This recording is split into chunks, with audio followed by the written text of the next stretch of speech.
Here we go. Content warning. Spoiler alert. We are cleaning for the cleaning lady, and you are experiencing the Tom Kelly Show. It is St. Patrick's Day. We are in real time. I'm beating up people. I'm sticking to my commitment of doing the podcast twice a week. It is St. Patrick's Day. Next week on the show, I actually recorded the show already, so let me do some promotions. First, my name is Tom Kelly. I'm a comedian who is going through a creative transition. I think it was Sabrina who told me stop saying man of a certain age because people don't want to be reminded they're of a certain age. So yeah, my name is Tom Kelly. I'm a stand-up comedian who is actually enjoying this creative time of his life. And I'm getting back to the fun. So next week on the show, I have the longest recorded podcast I've ever done. It's going to be one episode. It is with my third cousin, Hugh Ryan, who wrote the book When Brooklyn Was Queer. For those of you who have been curious about different types of gay people, trans people, poly people, whatever, and that's all covered under the word queer, that is going to be a podcast for you. And it'll be a chance for you to just listen to a friend of a friend. That's what it'll be. And then you make your own decisions. I had him here. Actually, there you could just sort of see the podcast is still set up. The green screens are there.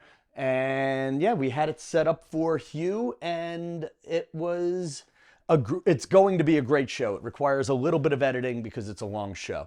That was Friday, February 16th. Then on Saturday, did I say February? Geez, that was Saturday. So Hugh, I recorded on Friday, March 15th.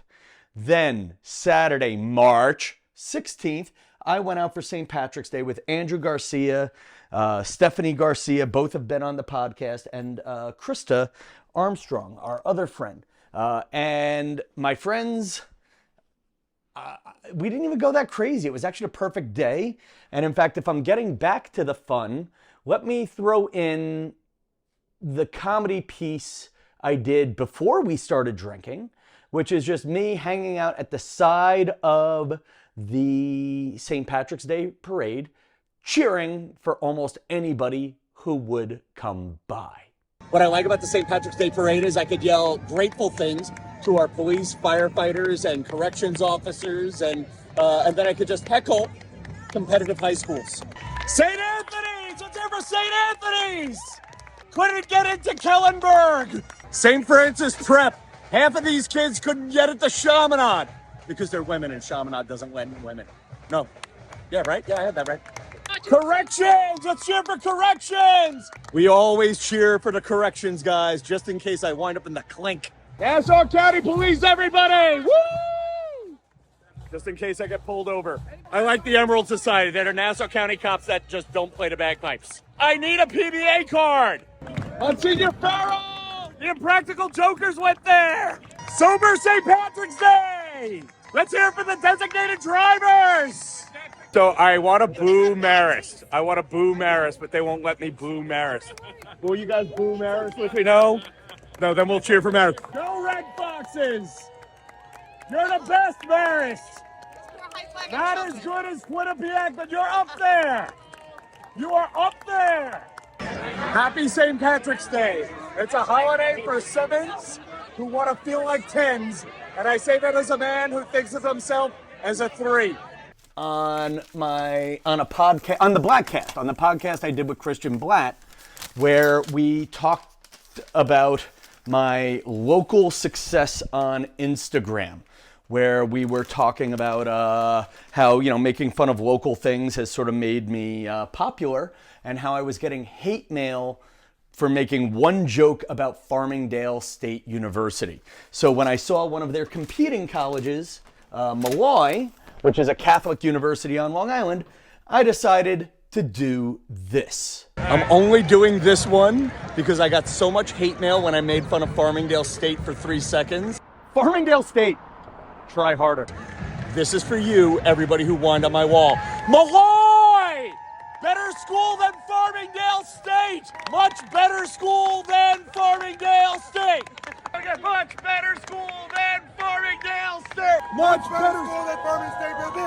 Wait, this is awkward. Say that again. I went to Farmingdale. Oh my God. This just got incredibly awkward. Much better school. Did it just for the hate mail. Just for the hate mail. Boom. Now, both of those will be Instagram Reels. So you have no excuse not to go and like them. I am Tom Kelly Show across the board, and I'll let you in on a little struggle if this is a business podcast. The struggle is that I've been stuck at 29,950. So I've been stuck at 29,950 followers for a week now. I want to hit 30,000. Will I suddenly be happy? No, but it's just nice to set a goal and achieve it. So anybody out there, if you have one friend that you can get to follow me on Instagram, it'll be a nice boost and appreciated this week. There you go. That's all the promotions. Tom Kelly Show across the board. So right now, what am I doing? I had a great St. Patrick's Day. It was 6 or 7 hours of drinking slowly amongst other Irish-ish people, police officers, firefighters, people in the military, all. The parade went up Fifth Avenue, and yeah, we were drinking at the Irish pubs after, and it was just fun to catch up with friends. And it sounds crazy, but I'm not a big drinker. I'm really not. I've never have been. I mean, I make jokes about, I'm a big drinker, but I'm really not. I'm more of a, what's the word? I'm more of a pretend to be drinker. And what I miss about St. Patrick's Day in my early 30s and even my 20s, there was just so many friends to go see in New York City. And yeah, so it was just nice to have St. Patrick's Day be on a Sunday, which moved the parade to a Saturday, which gave two very good friends who I used to spend St. Patrick's Day with, gave them the chance to come into Manhattan with Krista, my other friend. Actually, so it's three friends I used to spend. I'm rambling, people. I'm hurting. So anyway, it was nice to spend St. Patrick's Day with people I like to spend St. Patrick's Day with. And then I was in bed at 9. I was in bed at 9 p.m. I woke up at 2 in the morning, edited a couple of Instagram Reels, then went back to bed, woke up, and instead of going to more bars on actual St. Patrick's Day, I went to church, and I have been sluggish. And admitting that I'm sluggish and yet still a prick. No, I don't know if I'm a prick, but you know what FOMO is? Fear of missing out. So I want to do a special shout out to a couple of friends who did not invite me out. Special shout out to Joe Ferrari, Brian Finley, and Justin Calabrese, and Adam Zajac, who all went out in Babylon. At first, I saw pictures of them all out at an Irish pub that I would love to hang out at together, like friends that I don't get to see that much, doing something that we used to do in our 20s and 30s. And I was mad I wasn't invited. And then I remembered, Tom, you're sitting here whining and you are hungover. But I'm not actually hungover. No headache. I'm just sluggish. Just sluggish. So then, as I was getting ready to go out for other plans, the cleaning lady said she is coming out to clean my apartment in New York City on Tuesday, but I was planning to spend the next day and a half on Long Island. So she kind of shut down. I know it's a first world problem. I have a cleaning lady who I know doesn't steal my crap. She doesn't sniff my underwear. She was my friend's nanny for his kids. I don't need a cleaning lady anymore because I have time to clean myself, but I'm never going to find a person with a relationship like that again. So I went from having her twice a month down to once whenever she feels like showing up, and boom, she told me, hey, I'm going to be showing up on Tuesday. And I'm just like, geez, okay. So, and honestly, having somebody clean your house makes you clean for yourself. Again, first world problem. So that's what I'm doing now. And, I'll give you just two things that I thought were fun topics for the show. Do you have articles of clothing? I'm holding up a green sweatshirt, a sweater. Do you have articles of clothing that you only wear once a year? This is my green St. Patrick's Day sweater. and I have my green checkered St. Patrick's Day shirt. I only wear these two things on St. Patrick's Day, and they've been sitting in my closet, and every time I think of donating them, I say, no, I'm going to need them for St. Patrick's Day. And yesterday, St. Patrick's Day was in that mix of it was too warm, I didn't bring the sweater out, and then it got so cold, I actually went to the Gap and bought a sweatshirt. So, yeah, I'm very much Goldilocks and the Three Bears on that. But what's funny about this, at least the sweatshirt, I remember buying it for what I thought was a date, but it was really just hanging out with a friend who I wanted to date. God, about 10 or 11, maybe 12 or 13 years ago. And I'm not going to get into the details on who she was. She's married and has to have kids by now. And, you know,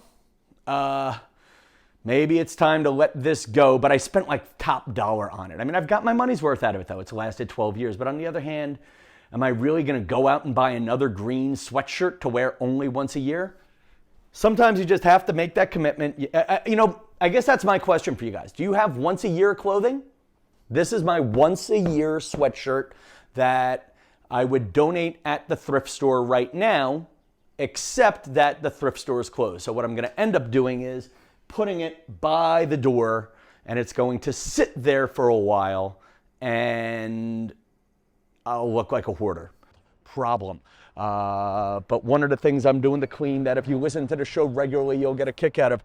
Do you remember how my friend Joe Larson said I have too many rags or towels just sitting in my apartment? Well, friends, I'm taking them and moving them into my car because they're clothy. They're like, I feel bad throwing out a towel. Does anybody else feel bad throwing out a towel? That's me, pal.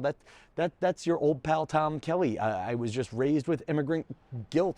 It just feels wasteful to just throw away a towel. So I'll just save these little sweat rags for cleaning the car.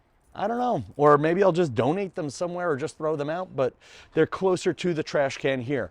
Another piece of New York City living. If you're watching this on the video version of the podcast, I don't want to go out today because I have a great parking spot right in front of my apartment.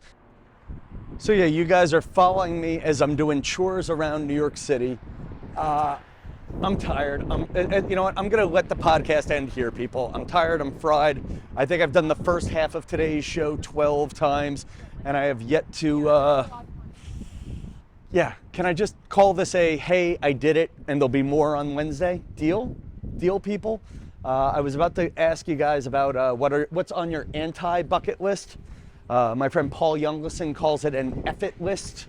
What's on your list of things that you've done once and you'll never do that again? My friend Hardy said, take a submarine down to the Titanic. Very dark joke. That would have been funnier 6 months ago. Who else?